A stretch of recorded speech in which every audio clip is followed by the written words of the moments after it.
Guys, നിങ്ങൾക്ക് ഉപകാരപ്പെടുന്ന അടിപൊളി വീഡിയോയുമായിട്ടാണ് ഞാൻ വന്നത്.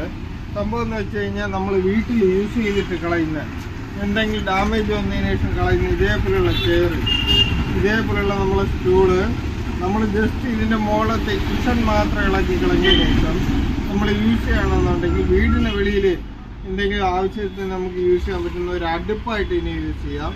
ഇതിൻ്റെ അടിയിൽ തീയിട്ട് കൊടുത്തതിന് ശേഷം മുകളിൽ പാത്രമൊക്കെ വെച്ച് നല്ല രീതിയിൽ നല്ലൊരു അടുപ്പായിട്ട് യൂസ് ചെയ്യാൻ പറ്റും. അതേപോലെ തന്നെ നമുക്ക് എവിടെ വേണോ വളരെ ഈസി ആയിട്ട് ഈ അടുപ്പ് കൊണ്ട് നടക്കാനും പറ്റും. നമ്മൾ ഒരു ഉപയോഗമില്ലാന്ന് വിചാരിച്ച് പഴയതാകുമ്പോൾ ഇല്ലെങ്കിൽ എന്തെങ്കിലും ഡാമേജ് വരുമ്പോൾ ആക്രി കൊടുക്കുന്ന ഇത്തരത്തിലുള്ള സ്റ്റൂളുകളുണ്ട്. നമ്മുടെ വീട്ടമ്മമാർക്ക് അടിപൊളി അടുപ്പായിട്ട് യൂസ് ചെയ്യാൻ പറ്റും. വീടിന് വെളിയിലൊക്കെ യൂസ് ചെയ്യാൻ പറ്റുന്ന അടിപൊളി അടുപ്പായിട്ട് യൂസ് ചെയ്യാം. ഈ ചെറിയൊരു ടിപ്പ് നിങ്ങൾക്ക് ഏതെങ്കിലും രീതിയിൽ ഉപകാരപ്പെട്ടിട്ടുണ്ടെങ്കിൽ എൻ്റെ ചാനൽ സബ്സ്ക്രൈബ് സപ്പോർട്ട് ചെയ്യുക. ഇതേപോലുള്ള അടിപൊളി ടിപ്പുകൾ വീണ്ടും കാണാം. ബൈ.